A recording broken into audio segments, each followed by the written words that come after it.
also charged with count 49 of this indictment, which is murder, which carries a sentence of life. You were charged with 2 counts of participation in criminal street gang activity, which was counts 50 and 51, which each carried a sentence of 5 to 20 years. You were initially charged with counts 53 and 65, possession of a firearm by a convicted felon under Code Section 16-11-133, which each carried a sentence of 15 years consecutive to count 1. And then you were also charged with count 54, which is possession of a firearm for the commission of a felony, which carried a sentence of 5 years consecutive to count 1. That's what you were initially charged with. Yes. Do you understand that you have the right to plead either guilty or not guilty to these charges? And if you plead not guilty or remain silent, you may receive a jury trial. Yes. Have you had an opportunity to go over and review the waiver of rights form with your attorney? Yes. And I'm going to hand this to your attorney.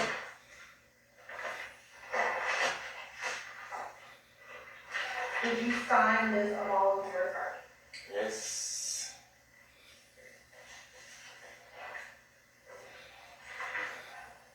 Have you had enough time to speak with your attorney, Mr. Bruce Harvey, about all the facts and circumstances known to you regarding charging this indictment? Yes. Do you need any more time to discuss this matter with your attorney? No. Are you satisfied with his counsel and representation? Yes. And I'd include in there the counsel and representation by Ms. Westmoreland and Mr. Garland as well. You had a team of attorneys. That's correct. All right. And they are all attorneys of record and have participated in this particular proceeding and negotiations leading up to this proceeding. Thank you. Do you waive formal reading of the indictment? Yes. Do you waive any and all defects with respect to the indictment? Yes. And to your knowledge, have you been arrested on all the charges in this indictment? Yes. And Mr. Harvey, the state is unaware of any outstanding warrants related to these charges. Do you know of any outstanding warrants that are related to these charges? Not related to those charges. Have you been advised of the minimum and maximum sentence for each charge that you are pleading to? Yes. Do you understand this is a negotiated plea of guilty, which means that the state will recommend to the court as to count 1, conspiracy to violate the Racketeer Influence and Corrupt Organizations Act, a sentence of 20 years to serve 7 years in custody, balanced on probation? Yes. Do you understand that as a part of the negotiated agreement, the state will null, prosper, dismiss count 49, which is the murder count, count 50, 51, which are the gang activity counts, count 53, possession of a firearm by a convicted felon, count 54, possession of a firearm during the commission of a felony, and count 65, possession of a firearm by a convicted felon. Do you understand that is a negotiated agreement? Yes. Do you understand that the court does not have to accept that recommendation? Yes. And the court can sentence you to the maximum on each charge and to run those charges consecutively or one after the other? Yes.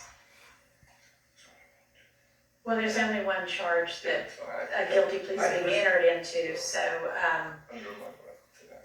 there's no other sentence to run anything consecutively with regard to this plea. You understand that? Yes. Okay.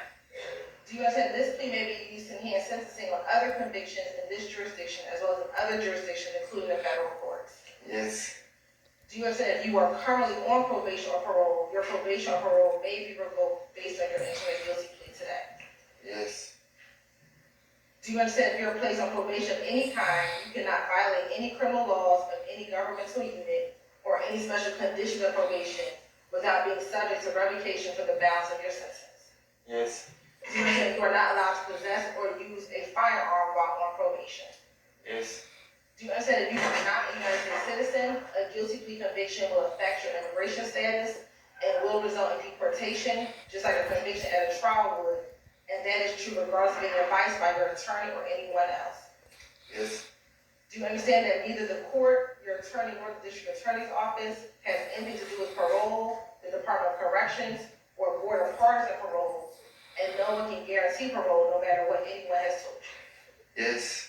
Do you understand that there may be other adverse or unfavorable consequences as a result of this guilty plea conviction, just there would be from a conviction following a trial.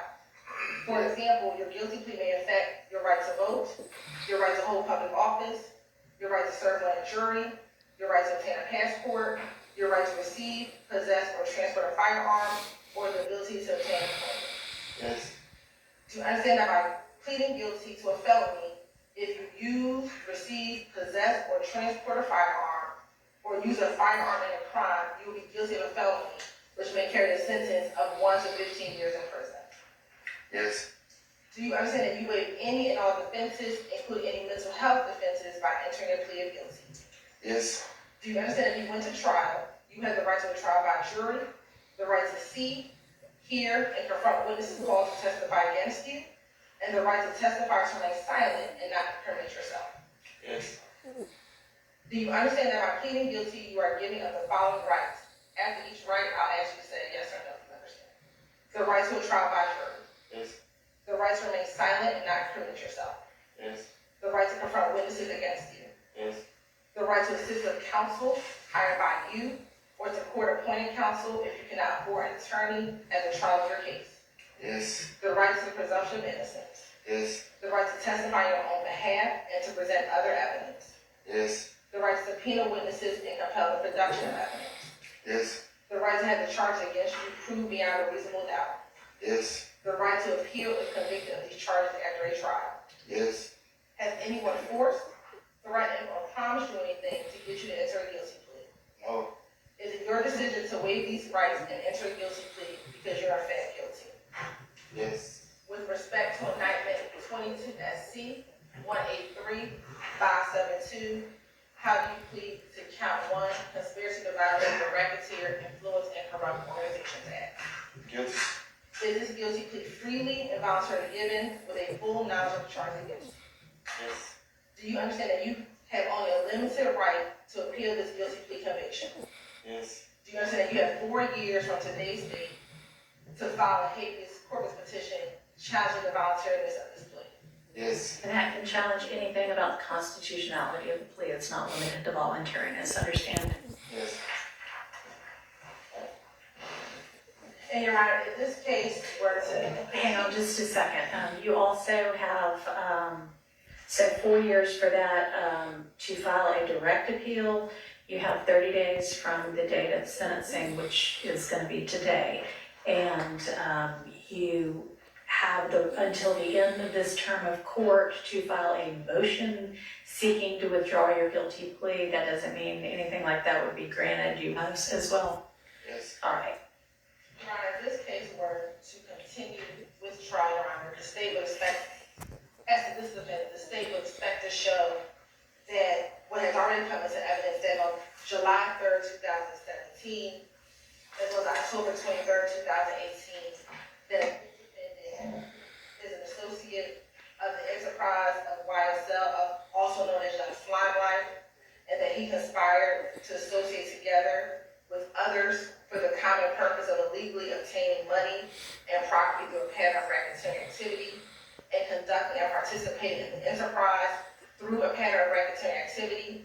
And further to the conspiracy, this defendant engaged in activities below.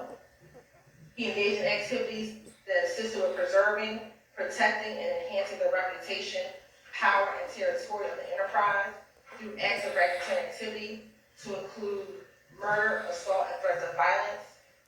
That this defendant preserved, protect, and enhance the reputation, power, and territory of the enterprise by the posting of messages, images, appearance in videos, and songs demonstrating allegiance to the enterprise and a willingness to engage in violence on its behalf, and to obtain money, weapons, and other property through acts of racketeering activity, including the unlawful sale and distribution of drugs. Your Honor, evidence has come in during this trial that on July 3rd, 2017, Mr. Nichols was located at 2612 Steele Avenue, which is in the Cleveland Avenue sector of the city. Your Honor, he was found inside of a vehicle. When that vehicle was searched, Your Honor, this was in October 2018, they found marijuana as well as sandwich baggies that would be used to package drugs, guns found inside of that vehicle. Also in July of 2017, this defendant was stopped during a traffic stop in the Cascade area, Your Honor. After being stopped, Your Honor, there was a consensual search of the vehicle that yielded powder MDMA, Xanax, as well as a loaded gun inside of that vehicle. Additionally, Your Honor, in July 2019, Mr. Nichols was featured in a video with another YSL member, Shannon Stillwell, and Moody Lee. In that video, it was entitled Slap Talk. And in that video, co-conspirator Shannon Stillwell, while performing, makes such quotes as, "Me and my slimes are above the law." We know from the evidence that slimes is one of the terminology used by members of YSL to refer to themselves or other members of this enterprise. And then last but certainly not least, Your Honor, that in March of 2022, Your Honor, Mr. Nichols was found in surveillance video at a gas station at Windsor Street and Fulton Street here in Atlanta, Georgia. This is on March 14, 2022, during what the state would believe to show an onset of a gang war that really started in 2015 with the death of Donovan Thomas and carried on into 2022. In February 2022, a rival gang member by the name of Rayshawn Bennett, also known as Ryan Lucci, was stabbed at the Fulton County Jail in February of 2022.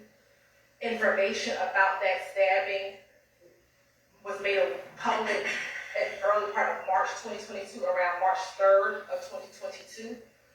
Once that information was released to the public, there was an onset of retaliatory activity that occurred between March 3rd, 2022 and March 16th of 2022.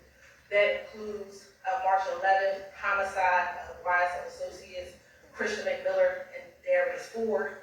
It also did include a retaliatory shooting of a YFN associate, and then ultimately it led to a murder of Chanel Drinks, who was a YFN associate. This murder occurred again on March 14, 2022.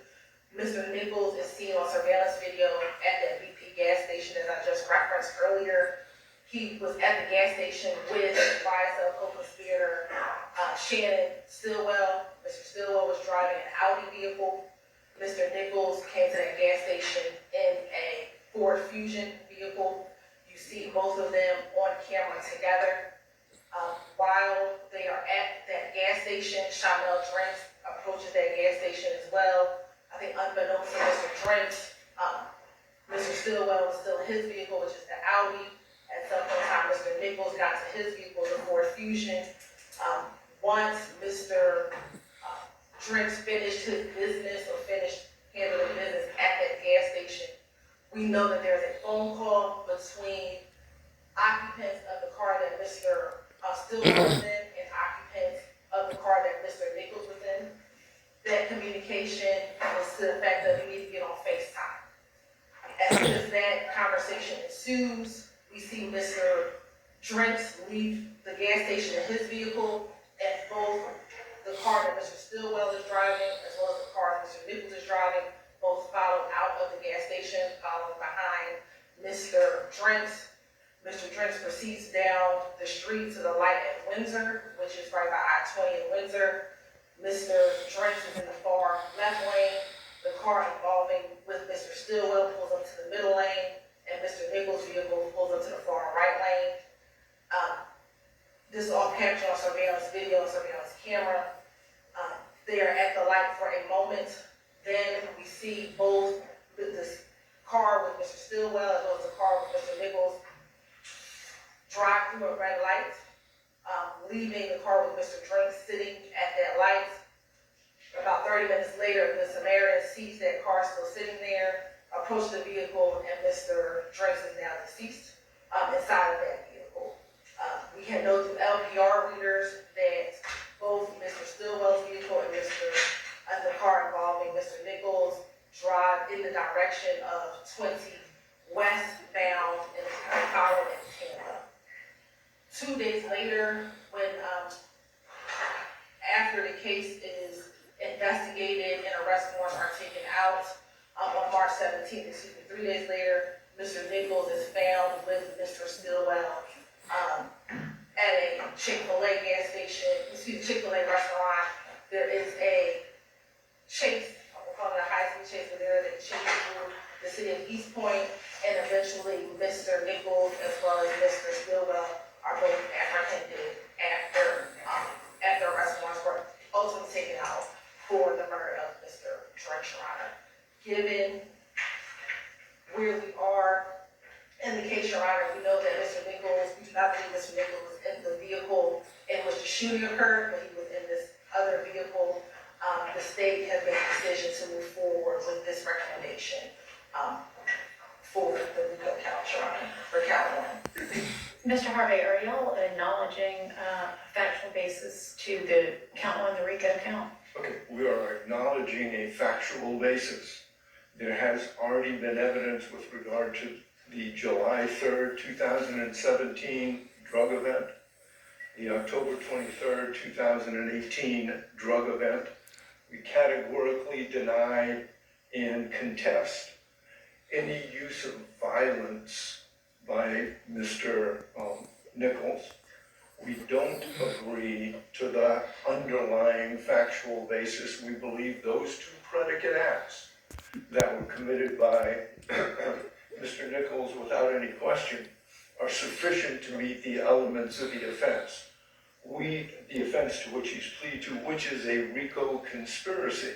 A RICO conspiracy requires proof that the defendant either conspire with another person to violate one of the substantive provisions of RICO, and that would be drug offenses, or personally endeavor, I believe that's what the language of the statute says, to violate one of the substantive provisions.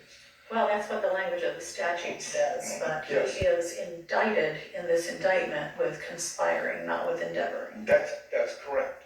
So we're talking about a conspiracy. We acknowledge the two events that he participated in. We categorically deny any other allegations other than those two events that are sufficient for a factual basis. We categorically deny that we participated in any way in the unfortunate death of Mr. Drinks. We categorically deny any other charges to which we are, substantive charges to which we are not entering a plea, and that includes gang charges. This is a plea solely to a conspiracy to violate the RICO Act. So but yes, we acknowledge a factual basis to that extent, Your Honor. Understood. All right, thank you. Your Honor, you have one additional thing to say. Go ahead. The factual basis regarding the name of YSL is that the evidence has shown and will continue to show that Mr. Nichols conspired with others to participate in Young Limelight through a pattern of racketeering activity, and multiple defendants and unindicted co-conspirators have committed overt acts to further this conspiracy, including drug sales, aggravated assault, and murder. Also including social media posts, asserting the violent nature of and asserting dominance of Young Limelight, also known as YSL. And that includes our factual. And again, once again, we categorically deny those representations. And again, the only thing that is necessary to meet the factual evidence of a 1614-4C is proof that the defendant conspired with another person to violate one of the substantive provisions of RICO, and that is subsumed by the drug offenses that have already been proven in this case, and to which Mr. Nichols has previously pled. All right, thank you. Understood. Yes.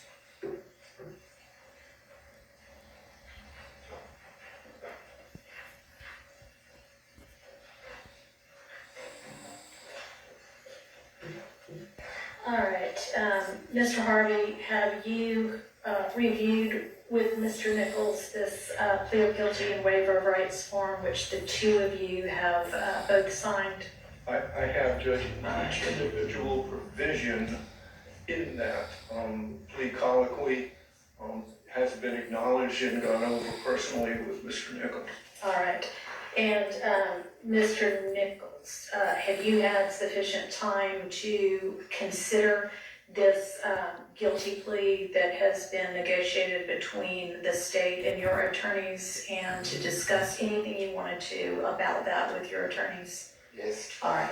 And you understand, I hope, I'm going to ask you, that it is your decision ultimately, obviously with the advice of your attorneys, but it's ultimately up to you individually to decide whether you want to enter this guilty plea or not. Do you understand that? Yes. All right. And you do want to enter this guilty plea? Yes. All right. And Mr. Harvey, have you advised Mr. Nichols of the alternatives if he does not ultimately go through with this guilty plea, and the potential benefits and drawbacks of all of the other options? Yes, All right. very thoroughly, Judge. All right. Sentence him, shit. All right, Mr. Harvey, is there anything that the defense wants to add to the record? Judge, other than the statement with regard to the underlying factual basis, I would point out for the court that when Mr. Nichols filled out his form, it says 29 plus. He is a birthday boy in a couple of days and he will be 30. And at 30 years of age, he has a wife, he has got a 13-year-old daughter, he's got a 10-year-old daughter, and an 8-year-old son. His wife and sister, I believe, are here in the courtroom to support him. He, Mr. Nichols, was born and raised in Atlanta, and we're at this point before I have even given my opening statement in this case. Yes, sir. I do want the court to know that Mr. Nichols' mother died in prison. His father was shot by the Atlanta police when he was 4 years old. And he was raised by friends and family in the Atlanta area. So he has come to this point in his life from a very humble beginning, and he has sought the support of friends in this courtroom and others in this courtroom.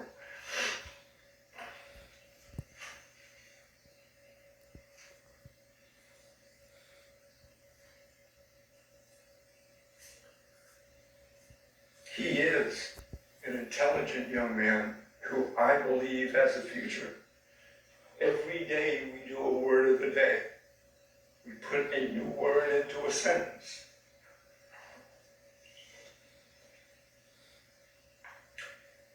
And I think this is in his best interest. I know that there is, and I know this plea is negotiated, but it's a long downside from 7 to 20. So the courts will have jurisdiction over him for a period of time. So I ask the court, given who this young man is, and given our categorical denial of some of the factual basis, to accept the plea and sentence Mr. Nichols accordingly. Mr. Nichols, is there anything that you want to say? All right. All right, I find there to be a factual basis for the guilty plea to the RICO count 1 of the indictment, that being a conspiracy to acquire control or interest in money and personal property through a pattern of racketeering activity.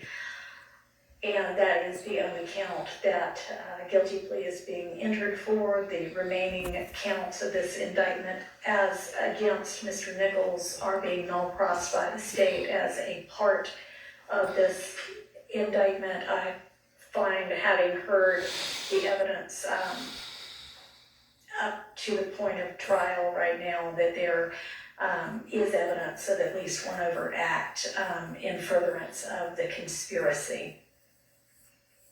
And that there is evidence that would fall within the required statute of limitations to establish this RICO conspiracy count.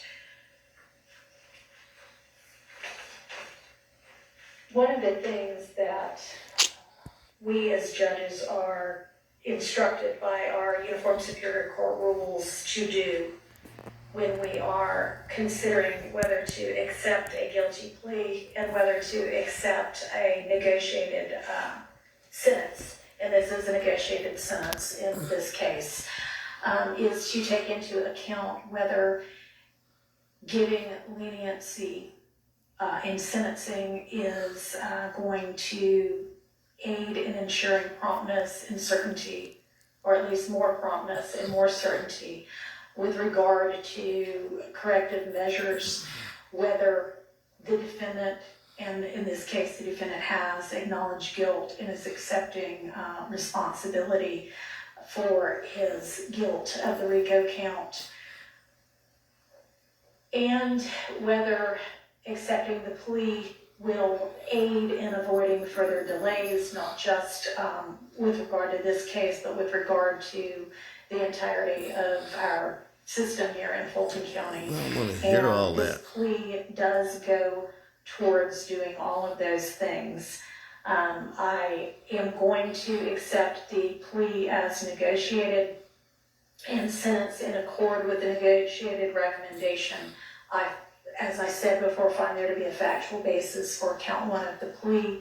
I find the plea to have been freely, knowingly, intelligently, and voluntarily entered into by Mr. Nichols with an understanding of the consequences of doing that. Oh, God. And the sentence on count one is the sentence that has been negotiated of 20 years to serve 7, with the balance of those years to be served on probation. And that, I don't know if there are any special conditions attached to this that y'all have talked about at all. There are no negotiated special Okay. conditions, so there are none as far as I'm concerned. All right. Okay, so with regard to the time that you are on probation, you need to stay out of all kinds of criminal trouble. Make this a birthday present to yourself and to your children and to your wife and family, that you will leave from here today and leave whatever you used to do behind you, and take the next few years. You're going to have some years that are still to be served on this. You'll have credit for the time you've already served, but you're still going to be facing some incarceration time. But after that, you are going to be out, and you, I believe, Mr. Harvey is correct, can be a productive member of society, and this is an opportunity for you to do that, and for you to put your past behind you, the bad parts of it, and continue and make your children proud of you, and set a good example for them, an example that I guess unfortunately you were not lucky enough to have throughout the entirety of your childhood with your parents. I'm sorry about that, but you can be the kind of parent that you ought to be to your children. So I am going to impose that sentence, and I am going to wish you luck and good fortune as you go forth from here. So I think that unless there's anything else from either party, that will conclude these proceedings, and y'all can go ahead and take him into custody.